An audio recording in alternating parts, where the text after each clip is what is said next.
All right, welcome to the latest edition of Hogtown Hangs, a podcast from the Hogtown Brass Quintet. I'm your host, Jay Austin, and I'm joined today by my co-host, Tristan Ty. Today we'll be talking with Alastair Chaplin, who is the trumpet section leader of the Naden Band of the Royal Canadian Navy, of which he's been a member since 2015. He's also an active freelance musician in Greater Victoria and across the Vancouver Island, regularly appearing with the Victoria Symphony, the Palm Court Light Orchestra, and other local ensembles. Alastair has performed with a number of leading Canadian orchestras, including the Toronto Symphony Orchestra, the National Arts Centre Orchestra, and the Canadian Opera Company Orchestra, and was twice a member of the National Youth Orchestra of Canada. Originally from Ottawa, Ontario, Alastair is one of 6 local fans of the Ottawa Senators, a fact which is both a point of great personal pride and the butt of many jokes in the Greater Toronto area. Welcome, Al. Thanks for that little edit there, Jay. I appreciate that. Yeah, you know, we have fun. Yes. This is Yeah, I am still a Sens fan. We just found out the other day that their season is over. That's right. But the NHL's coming back. Yeah, so. And the Leafs are going to win the draft lottery. I thought the Senators were going to win the draft lottery. Well, the Senators were going to win the draft lottery, but now it turns out they're letting playoff teams into the draft lottery, which is interesting. But we can talk about that another time. Yeah, this is already the most Canadian version of this interview show that we've ever had. Yeah. So Al, you played our very first season. Like 7 years ago, we started rehearsing, I think. And Colin Medeiros has chimed in with the Sens season was over in September. He's not wrong. Yeah. Hey, Colin. Absolutely correct. Hi, Colin. And then the Sens season was over in 2019, like the previous season. Like this season was never going to be good. So, excuse me. You played our first season with us, and then you were the first of many trumpet graduates from the Hogtown Brass to win jobs or major scholarships. I'd love to just open broad. What's it like to play with the Reg Force Band? It's awesome. It's been such a cool experience. The neatest thing about it is the musicians kind of come from everywhere, right? You know, when I was in school, it was very much the orchestra bubble, and everybody sort of had the same dream and the same way of approaching music. But in a Reg Force band, you get everything, right? You get guys like me, and some of my colleagues who are like very much focused in that way. You get guys who went to jazz school. You get some guys who didn't go to school at all and just sort of, learned it the old-fashioned way from doing gigs. Mm-hmm. And you get a huge range of ages and experiences, and it's really amazing some of the things I've gotten to learn from my colleagues. And the challenge of constantly performing in different venues and different ensembles. I've had days where like you go to work and you have a 9 a.m. big band rehearsal, like before you've warmed up properly. And then that afternoon you do a parade, standing out on a parade square for an hour in the sun. And then that night you have to play brass quintet at a reception, right? And like, that's your work day. And so trying to like balance all that and manage your chops and adjust to all of those circumstances is a really cool challenge. It's really fun. So Canada's Army bands, they do a bit of touring, not as much as in other countries, but have you been on any really cool tours? Anything Absolutely. You'd like to share? So I've been to Europe 3 times now, with the band, twice to France and once to Belgium, all for commemorations, right? So in 2017 was the 75th anniversary of the Dieppe Parade, which was, mm-hmm. if people don't know too much about that, was sort of a somewhat failed early attempt at landings in northern France in 1942. And so there was a commemorative parade there. So the Naden Band itself went overseas for that. In 2018 was the 100th anniversary of the end of the First World War. And that was actually our sister band, the Staticona Band from the East Coast, went overseas, but they needed some extra people to fill themselves out. So I got tacked onto that. That was really cool. Got to go to Vimy Ridge, got to go to Mons, which is a really important sort of city center that saw a lot of battles. And then just last year in June was the 75th anniversary of D-Day. So I was at Juno Beach, and that was a really cool experience because that was actually a combined band So they wanted all three elements represented because that was such a major anniversary. So there was 20 of us, 20 from the Royal Canadian Air Force Band in Winnipeg, and 20 from the Royal Canadian Artillery Band to represent the Army from Edmonton. So that was cool. And then the other really neat trip that I got to do was in 2018, 2018 in December. 2 weeks after I got back from Belgium, I went to Chile with the whole Naden Band went down because that was the 200th anniversary of the Chilean Navy. So they had a big tattoo down there, and they invited some international bands to come. So we were in Valparaiso, Chile in the summer, because it's summer in December there, for 2.5 weeks. It was great. It was a wonderful tour. They treated us super well. The performances were really fun and interesting. And, I'd never been to South America before, so that was a really exciting experience. Cool. Yeah. Very cool. Tristan, you want to? Yeah. Well, so on this note, I was going to ask, I guess this is a kind of a loaded question, but what was your experience in the recruiting process for the forces in general? I know you started in the reserves I did years ago, but right. and then the audition process going into the Reg Force. You want to talk a bit about that? Sure. Yeah. So like you said, I joined the forces in 2008 as a member of in order to participate in the Band of the Ceremonial Guard. And that's a really common way for student musicians especially to find their way into the forces, because they did, and I think still do, an audition tour where they go around to various music schools to recruit. So I did an audition there. I was sort of convinced by some friends who had done it the previous summer, like, hey, this is a really good opportunity. You can make some money. You get all these cool experiences. And so I did that, and I did my basic training then, which I'm glad that I did it when I was 19 and not when I was 31. And so, and then I did that. And then after that summer, I joined a reserve band in Toronto, the Royal Regiment of Canada Band, which sort of a once a week rehearsal and then gigs kind of as they come up, which was a really nice way to stay connected to the forces and also to make a little bit of money while I was in university. And then after I graduated, like we talked about, I auditioned for the Reg Force.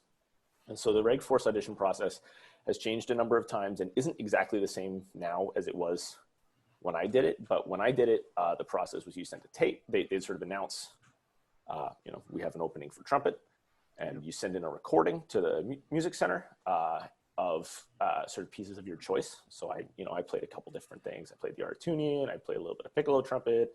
I actually used part of a recording from my recital of me playing the Haydn. There's a few different things. And I got accepted to the second round. And what's nice about the Forces auditions, as opposed to a civilian audition, is that if you're advanced and they want to hear you live, they pay for it. It's covered, right? So they'll pay your airfare, they pay your accommodations, usually on the base wherever it is. Right. And so that's really nice. So you're not out of pocket for it. So then I went. I think there were 7 of us that day, and unlike an orchestra audition, you do a heck of a lot of playing at a Reg Force audition. They really, it's almost like that workday I described, where you go in and you play. So there was a solo round, and then there was so we each played 20 minutes of solo repertoire, and then I don't remember which order these things were in, so I'm just going to say them. But there was that. Then you also played with a brass quintet. And with the brass quintet, you both played a prepared piece and a sight reading piece, which is interesting. Sight reading audition is one thing, but sight reading with an ensemble in an audition is was an exciting challenge for sure. I believe the word you're looking for is terrifying. Yes. I still remember. It was the Royal Garden Blues. Actually, was the piece. It was one of those Jack Gale, jazz for quintet arrangements. And it has a written out improvised solo for the second trumpet that I had to read. And it's still when it comes up on my music stand, because it's in our quintet pad that we go through. And still every time it comes up, I have a little flashback of oh yeah, this. The time I saw this. And then obviously played in concert band as well and in the big band. And at the time for me, now I have a lot more experience because I've been in this job for 5 years, and big band isn't quite as foreign as it once was. But at the time, the big band part was what made me the most nervous, because I really had not done that in a long time and didn't really have the sort of comfort level with that ensemble. It's a totally different experience than playing in an orchestra or playing in any other kind of a group. And I always found it really interesting when I was in the ceremonial guard with Alastair about 10 years ago, and the variety or the breadth of like ability and skill and experience of people. There were who could be solos. There were people who were only classical orchestra musicians. There were, pop players, and everyone came together, and we did concert band, we did marches, and it was really, and it's one of the few places I've been where everyone is from a different background, and it's really neat. And it's absolutely like that in my workplace here. Yeah. I don't know if you guys, if people haven't seen it, the Canadian Armed Forces just put out a big band video with musicians from all 6 bands. There's a couple of my colleagues in it, including the guy playing lead trumpet, who I am so lucky to get to work with all the time, because he is just an absolute monster. Cuban guy named Miguel Valdez de la Hoz. And it's awesome. The skill level of some of those guys. It's so cool to get to work with them. And it's something that I can't do, but the more I work with them, the more I learn about it and the more I want to. So it's really neat. We'll share that video for everyone once we're done with this interview. Throw it up in the comments. We'll throw it up for sure. So apart from the band, like your actual job, obviously you're not able to get together and rehearse and perform right now. So what have you? I understand that you've got a new Instagram channel going up, keeping you occupied during this. Yeah, well, that's not related to my job. No, that's just me personally. But in order to sort of stay on top of my practicing and find a way to continue sharing music with people, I've started an Instagram.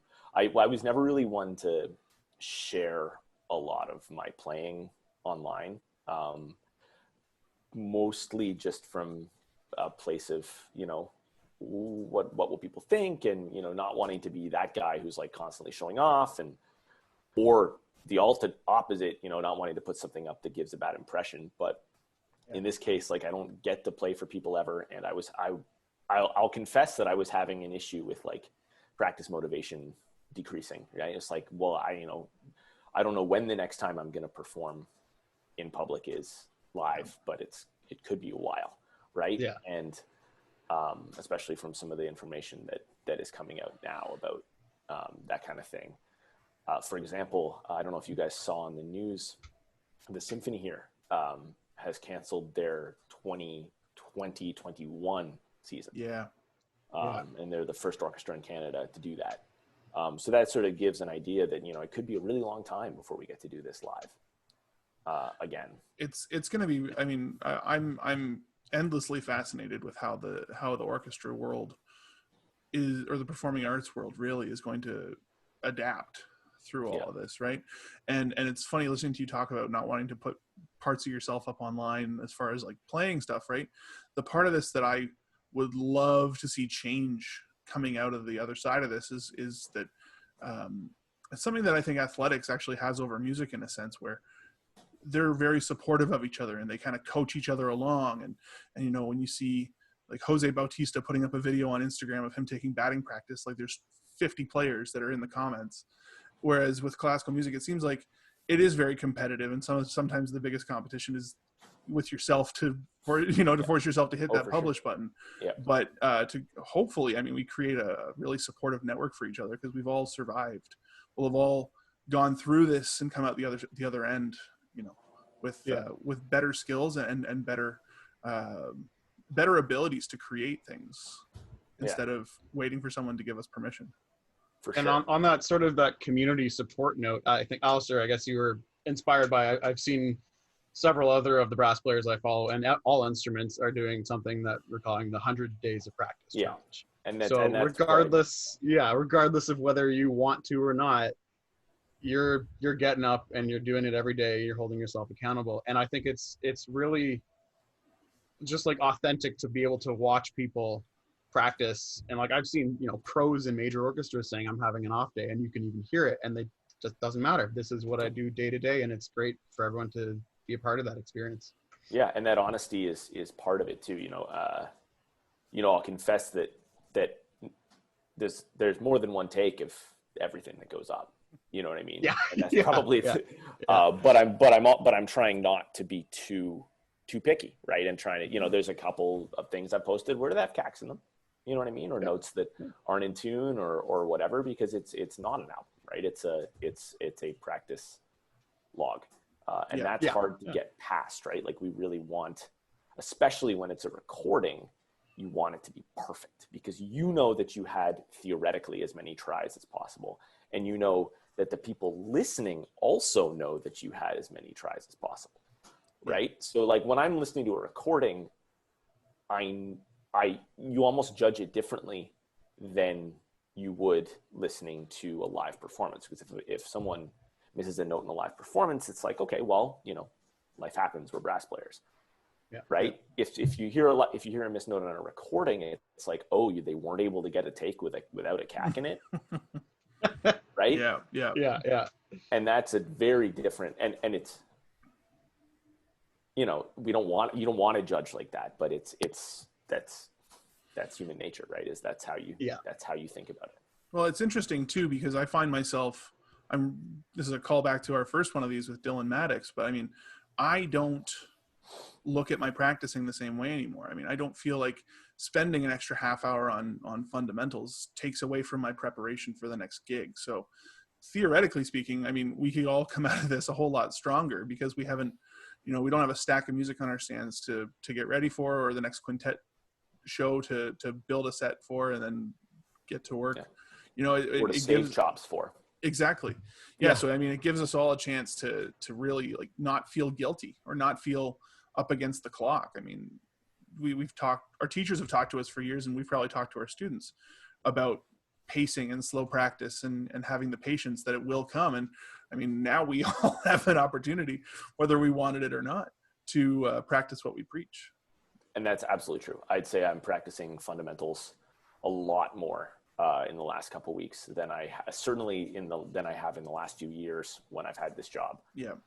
Just because of time, and the ability to actually get in a full, we start rehearsals at 9:00 every day. And kind of hard to get an hour warm up in, exactly. Proper warm up. Yeah. And I'd love to, but I'm not a morning person. So I've gotten pretty good and pretty used to doing a 10, 15 minute warm up, sometimes a 6-minute warm up, sometimes a 3-minute warm up. It's because sometimes too, and this is something else we can talk about, is that we have another side of our job as reg force musicians, right? We have administrative duties in addition to our playing responsibilities. I'm in the public affairs department for the Naden Band. I actually run the Facebook page for anyone that follows us on Facebook. And if you don't, you should, because there's some great content there.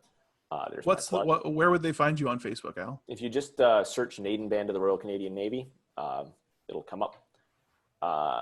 So sometimes you show up to work at 8:15 or 8:30, and you expect to do a full warm up, and then something happens. There's some meeting that needs to take place, or there's some kind of conversation, or whatever, and so sometimes that can restrict the warm up time, and that's fine. That's part of the job, and so we've all gotten pretty used to that. Okay, here I am. I've got like 3-4 minutes. What do I need to do to get my chops online?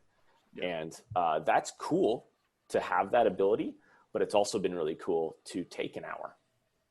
Right.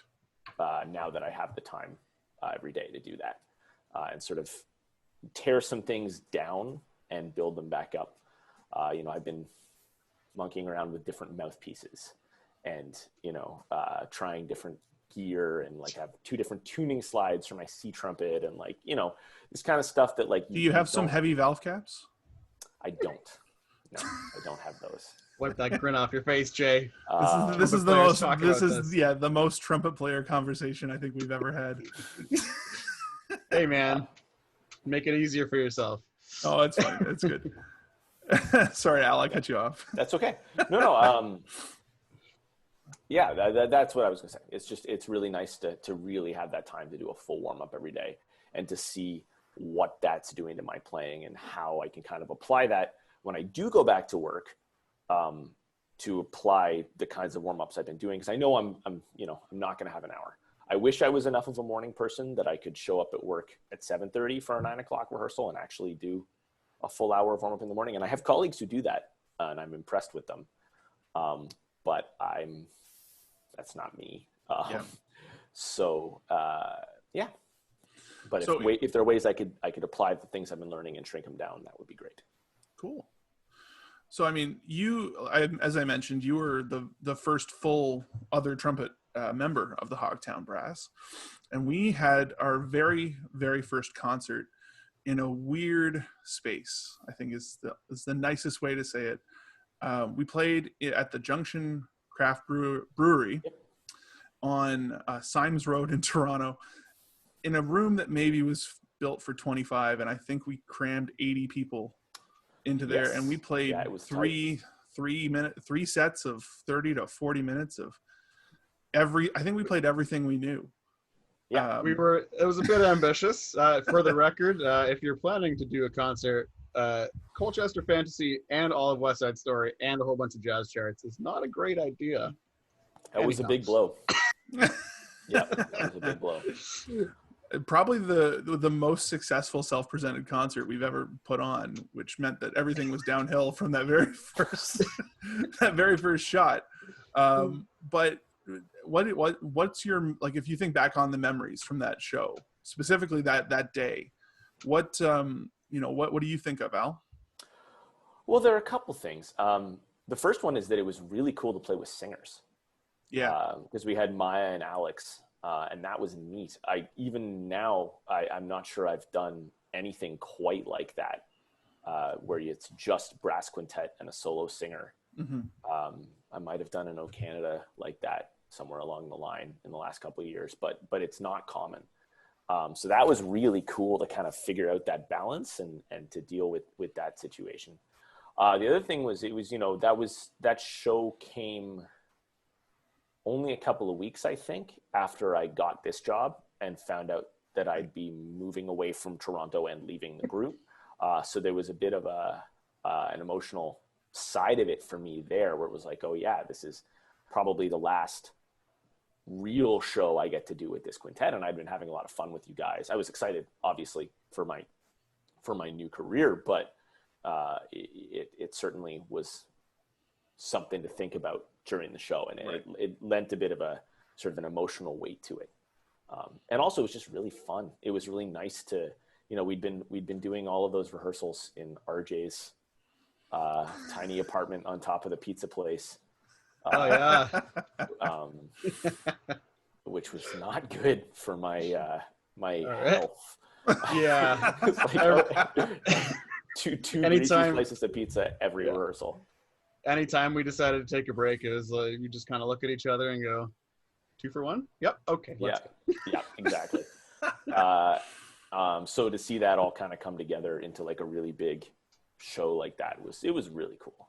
That was really my takeaway from it still is, the support that we got from our families and our colleagues and our loved ones and our friends and people that we work with. I mean, it was wild to see, because we started playing the first set and there was maybe only about 10 or 12 people there. And then by the time we got to be through the second set, almost an hour later, there was something like 60 or 70 people in the room. And even for us to go to the bar and grab ourselves a beverage between sets, I think that took the whole set break, because there was just so many people that showed up. And I make it sound like there was thousands of people, but it was a very tiny room. But I also, I don't know if they're paying attention, but I will say thank you to Tom from Junction Craft. I mean, Tom opened up at 9:30 on a Wednesday night for us to have a sound check, and we left a whole bunch of gear there for the week leading up to the show, and they were incredibly gracious, and needless to say, I think it's a show we'd love to do again. So we're coming for you, Tom. Tristan, do you have anything from that night specifically? It will always stick in my mind, nothing to do with musicality at all, but we decided it would be a good idea to have a pop-up hot dog and sausage vendor. Right. Yes. And it was also very hot in the brewery, so they opened up the roll-up doors, like Right. their freight doors, and we were really surrounded by barbecue smoke, which smelled delicious, but it's a little hard to play a wind instrument when you're sucking in smoke every breath you take. Yeah, but smoke that was machines are a little. I would say also, some people might judge for this comment, but one of the highlights of my brass quintet career was playing a Taylor Swift cover with Maya Kiltron on vocals. It was so much fun. The room went wild. It was just a great, I think that was toward the end as well, as great ending of the night. Yeah. That was, man, what a night. What a night. So before we give you a chance, Al, to plug anything you've got going on, or, the Naden Band or anything at all, I have to just ask a question about the Ottawa Senators playoff record against the Toronto Maple Leafs. Can you explain it? You mean back from the early 2000s? Well, yeah. I mean, it's not our fault that you don't make the playoffs every year. Right. Or our fault that for the intervening decade, the Sens went to the Stanley Cup final once and were one game away another time, while the Leafs were either out in the first round or not in the playoffs at all. Both of those years, those times? I think history's written by the victors, though. Right. Yes, the victors. Says a Toronto Maple Leafs fan. Yeah. How many playoff series have the Leafs won in the last? This is what we used to do in rehearsal. Yes, it is. No, honestly, that was weird and bad. And what made it especially worse, that was all when I was in high school, was when the Sens and the Leafs, because I think they played 3 times in 4 years, and the Leafs won all the series. Yep. And the music teacher at my high school, who I obviously knew pretty well because I was in orchestra and jazz band and concert band and the brass quintet and, playing in the pit band and the musical. So I was spending a lot of time in the same room as this man. He was a huge Leafs fan. He had pictures in his office of his kids in Leafs jerseys, kind of thing, and would wear a Maple Leafs tie at concerts. And he was a huge Leafs fan in Ottawa, because there are a lot of Leafs fans in Ottawa. A lot of Habs fans too, because the team is so recent, right? And so he took it upon himself to gloat in front of the band often, as you will, during that time. He was a phenomenal teacher, but man, we hated him for that. The one thing I'll say about Leaf fans is we have to learn to celebrate the small victories because we never get the big ones. Fair. It's been a long time. So before we throw to you, Al, for any plugs, Tristan, do you have a plug of your own? I sure do, Al. You get to be on the phone for this one here. Today's podcast is brought to you by the Hogtown Brass merchandise store. Have you ever wanted a Hogtown Brass t-shirt, but were never a member of the band? Well, we've got you covered, literally. Today, we're launching the Hogtown Brass web store through teespring.com to help keep the proverbial lights on and to help us continue producing great content for all of our fans. Currently available, we've got t-shirts, hoodies, tank tops, variety of sizes and colors. And we'll throw up a little link in here because, it's hard to pay for things right now. And I actually have one of the very first ever pieces of Hogtown Brass merch. I found this when I was going through my basement the other day. So this is a Hogtown Brass beer koozie. People are just listening; they can't see it, but if you're watching the video, you can. And we must have made. Was this when I was in the group? You guys, we made these? Yeah. That was the very first thing. I think we had them for sale at that gig. I'm not mistaken. Yeah. But yeah. So there you go. Cherish that forever, that could be worth $1 million one day, Yeah. Well, and I think I'll probably hop on your website and get a t-shirt in the next couple of days as well. Thanks, buddy. I'm doing a lot of online shopping these days anyway. Right on. Well, thanks for joining us, Al. Absolutely. It's been a real treat to get to catch up with you. And, if you ever decide to leave the Army Band, give us a call because we're still churning through trumpet players. Okay. All right, Tristan, you want to take us home? Yeah. So again, thanks Alastair Chaplin for joining us. It's been an absolute pleasure seeing you. Thanks for having me, guys. Friends. And thanks everyone for joining us for another episode of Hogtown Hangs with Jay and Tristan.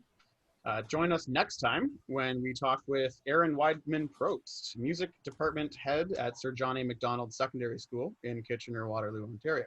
Tune in for some tips for staying in shape throughout the summer vacation and a lot of other fun stuff. All right. Thanks a lot, guys. Take care. Thanks, Al. Cheers, guys. Bye.